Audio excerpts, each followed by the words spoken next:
Assalamualaikum warahmatullahi wabarakatuh. Waalaikumsalam warahmatullahi wabarakatuh.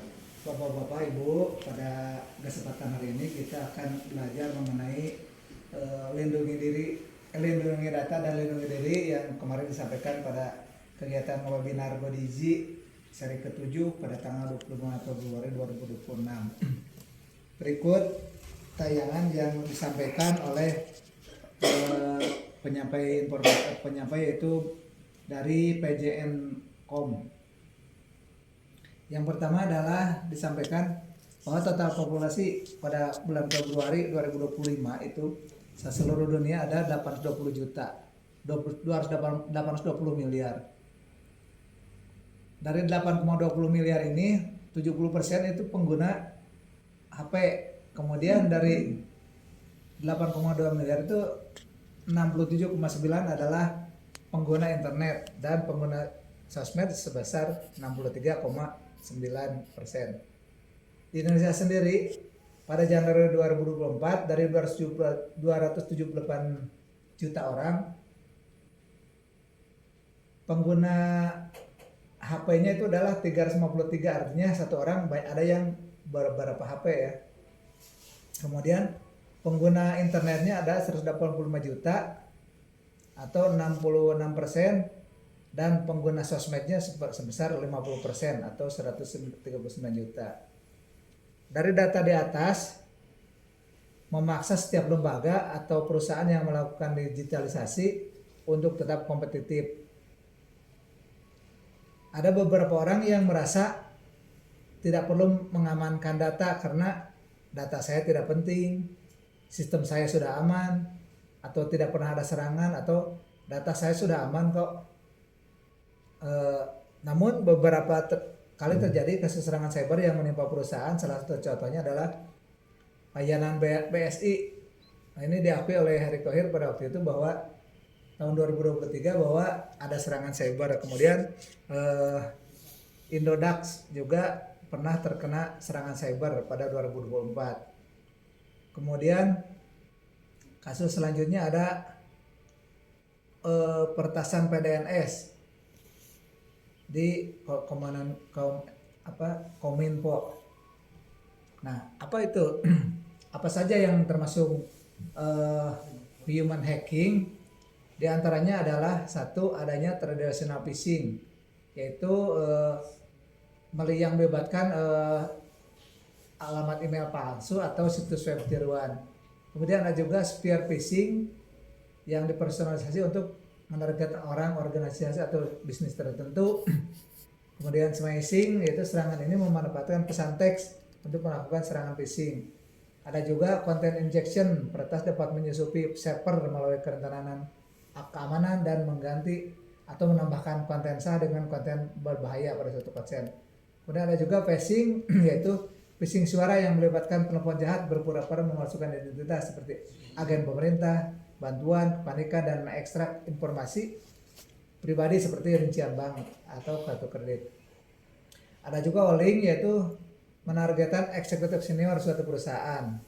Tujuannya yaitu untuk menyaksikan korban agar mentransfer sejumlah uang.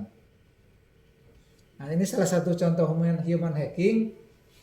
Ini terjadi penipuan orang memanggil dengan nama panggilan seperti akrab, ternyata dia pernah mengikuti kegiatan seperti ini. Jadi dia ditanyakan berapa jarak umur kamu dengan pasangan, itu menjadi data kan. Boleh spill profil WA kalian atau tanda tangan kamu, kita kirim tanda tangan, itu salah satu bentuk human hacking. Kemudian ada juga mungkin teman-teman ketika membuka email di HP atau di laptop ada pemberitahuan kan seperti ini. Apakah Anda yang menggunakan itu? Kalau iya berarti kita oke, kalau tidak berarti bukan dari kita. Kemudian ini salah satu contoh lagi. Ada pertanyaan di Instagram, tiba-tiba, maaf kakak minta waktunya sebentar, maksud seolah kita yang bersalah. Kenapa mengatasnamakan produk ini atas nama saya tanpa izin saya? Dan kita tiba-tiba pengen ngeklik ini yang warna biru. Ini berakibat fatal ya. Karena isinya biasanya dia mencuri data atau mencuri data terutama yang sifatnya finansial, data keuangan. Ini hati-hati. Kemudian ada juga yang tiba-tiba ada link ini dana. Sebenarnya tadi neken link dana kaget dan nggak ngeh masukin nomor HP, nomor dan OTP. Pas lihat dana saldonya sudah 0, itu hati-hati. Kemudian phishing via APK seperti ini misalnya, bentar.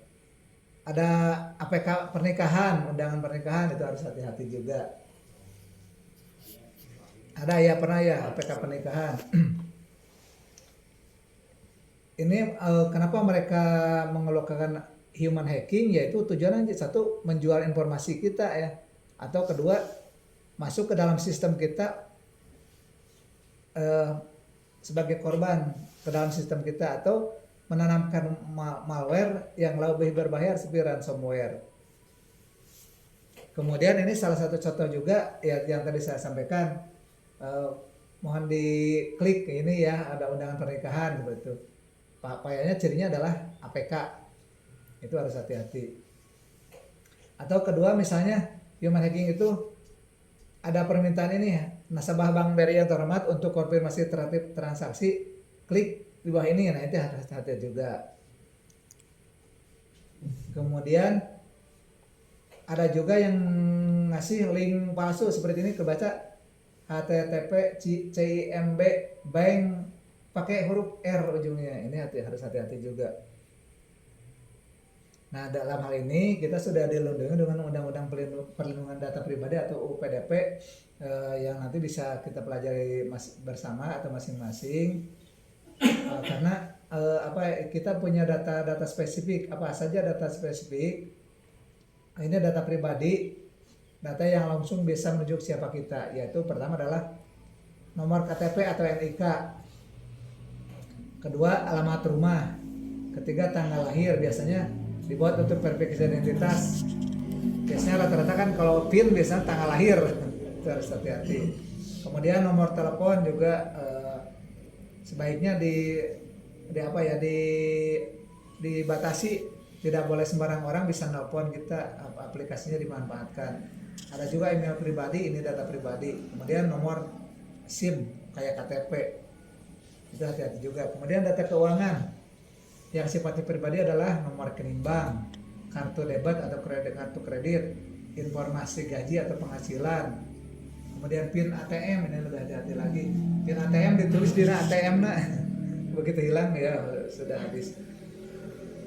Riwayat transaksi, kemudian data investasi yang kalau bocor ini akan membuat kita rugi.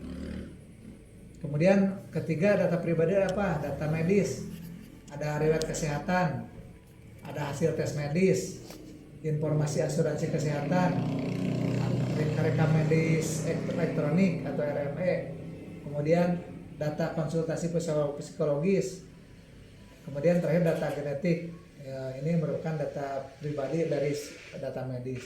Ini harus hati-hati, jangan sampai tersebar ke pihak luar. Itu Bapak Ibu yang biasa saya sampaikan. Semoga bermanfaat dan untuk kehati-hatian kita di masa yang akan datang. Terima kasih. Assalamualaikum warahmatullahi wabarakatuh. Waalaikumsalam warahmatullahi wabarakatuh.